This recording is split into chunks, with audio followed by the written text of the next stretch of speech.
صينية برغل بالفراخ في الفرن.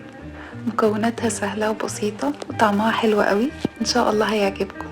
يلا نشوف هنعملها ازاي مع بعض.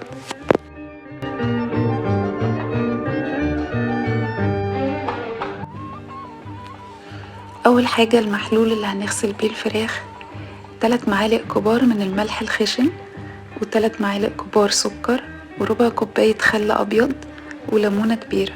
هنغسل بيه الفراخ بتاعتنا كويس قوي وننشفها، مش هيبقى فيها اي زفار.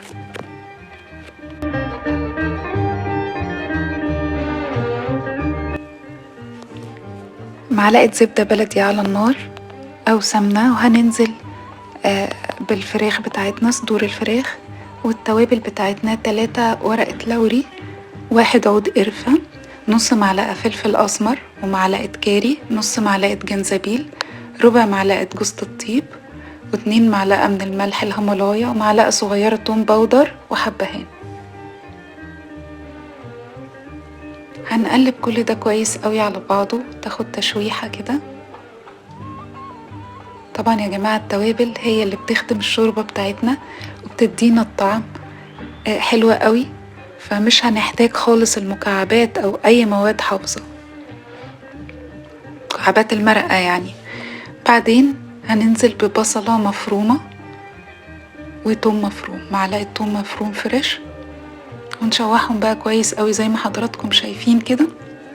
ولو حابين نضيف فلفل بارد، انا هنا حطيت فلفل رومي او حار سبايسي زي ما حضراتكم هتحبوا. اول ما تاخد اللون ده عندنا هننزل بشوية مية كده ونسيبها تتسبك عشان ناخد منها شوربة حلوة للصينية بتاعتنا. بعد ما اتسلقنا الفراخ كويس قوي، نزلنا عليها ب2 كوباية من عصير الطماطم، وهو ده الصوص بتاعنا اللي هنعمل بيه الصينية بتاعة البرغل. نيجي بقى للمكونات بتاعة صينية البرغل، معلقتين كبار من السمنة البلدي، وبصلتين كبار مبشورين، وفلفل رومي 4 أو 5، يعني 4 فلفل رومي أو لو حابين سبايسي، وتوم فريش، ومعلقتين من معجون الطماطم.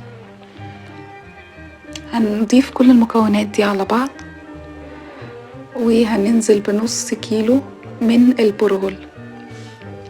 هو يا جماعة كيس البرغل بيبقى حوالي تقريبا نص كيلو، انا جبته هنا وغسلته كويس قوي، وهضيفه بقى زي ما حضراتكم شايفين كده. كل المكونات دي هنضيفها على بعض، هنقلب كويس،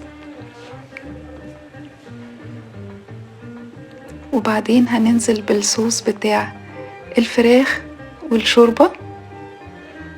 مش عايزينه يبقى معجن، انا هوري لحضراتكم بالظبط الشكل اللي احنا عايزينه مع بعض. هو اول ما هينزل هيشربه على طول. هنقلب المكونات دي كده كويس، بصوا هيشربها على طول. البرغل هيبقى عندنا بالشكل ده، يعني يا دوبك المية واصلة لسنتي او 2 سنتي بس على وش الصينية بتاعتي، بس انا مش عايزة غير كده. بعدين هنضيف شرايح الزيتون الاخضر على الوش،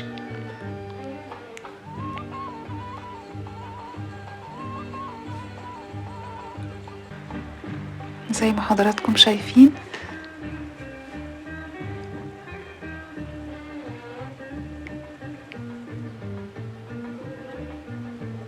وبعدين هحط معلقة زبدة بلدي او سمنة بلدي، تديلها طعم وبتخلي الوش بتاعنا يبقى مقرمش كده حلو قوي.